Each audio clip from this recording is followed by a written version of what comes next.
So an announcement drops, and it's not about a new movie or a hit single. No. It's something different, something that makes the whole entertainment industry just kind of freeze. It's about a voice, a famous actor's voice, just pulled out of a vault from years ago and dropped into a brand new project. And the wildest part, the star had absolutely no idea. None whatsoever. We are doing a deep dive into this huge controversy with Fox News Audio.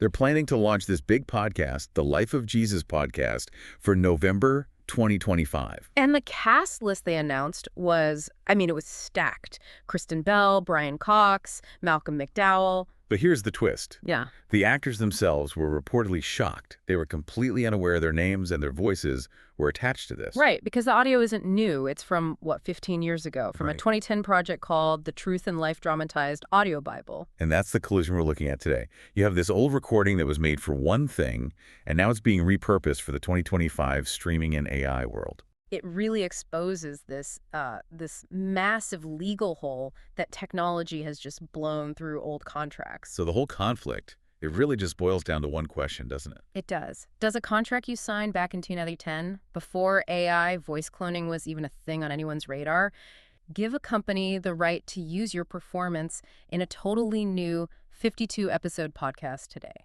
Okay, so let's unpack that. Let's start with the fallout. What are the actors saying? Well, Kristen Bell's team, for example, she voiced Mary Magdalene in that original audio that came out immediately. And they said? They said she was never notified, never gave permission, and that they're investigating the legality of the whole thing. And it was the same for Brian Cox, who voiced God. Exactly, just completely blindsided. But then you have the Fox News side of the story. Right, and their whole argument rests on that old paperwork. Completely. They're saying the material was licensed all above board through the original producers, Gulfstream Studios. Their statement said it was used with full cooperation and participation by all the actors involved. They believe that original contract from 2010 gives them the right to do this. End of story. But the personal angle here makes it so much more, complicated. Oh, you mean the Brian Cox situation? Yeah. Here you have the guy from Succession who is a very outspoken, staunch atheist. He's on record calling the Bible one of the worst books ever, and has literally called Fox News the devil.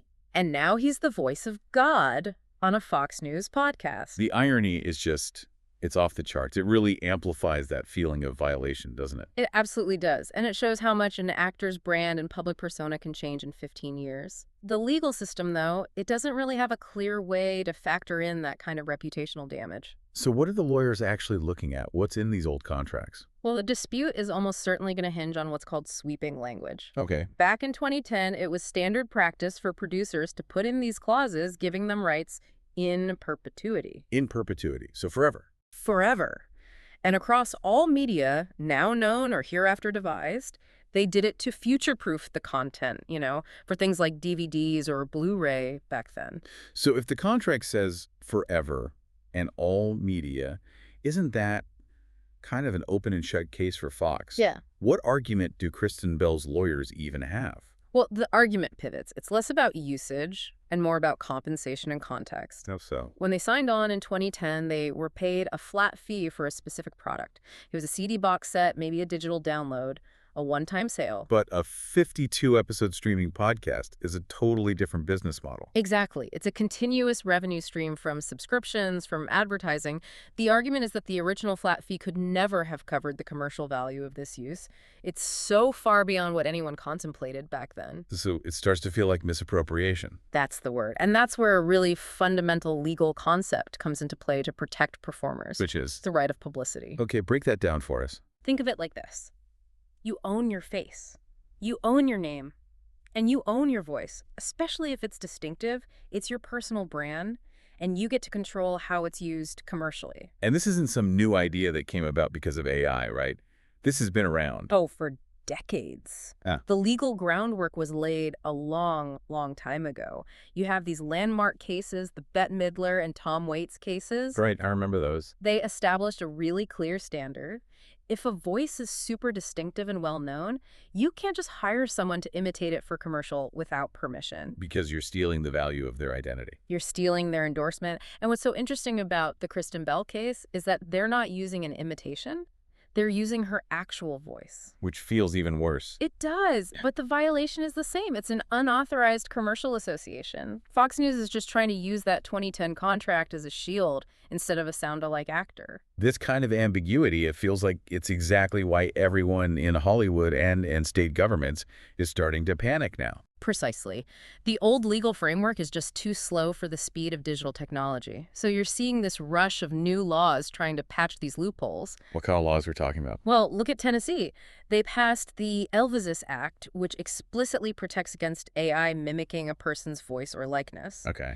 And even more directly, California just enacted its Digital Replica Act in September 2024.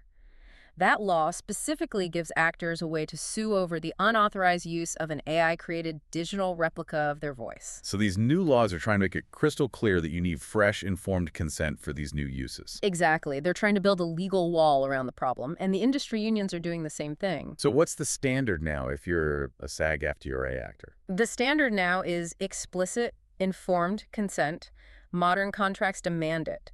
If a production wants to use your pre-existing recordings to create a digital voice replica for, say, a podcast, They have to ask you first. they have to act and they have to pay you. Usually, it's no less than the equivalent of a 4-hour session fee. It sets an ethical floor. And the Bell controversy is basically a spotlight on what happens when a company tries to operate below that floor. It's a perfect example.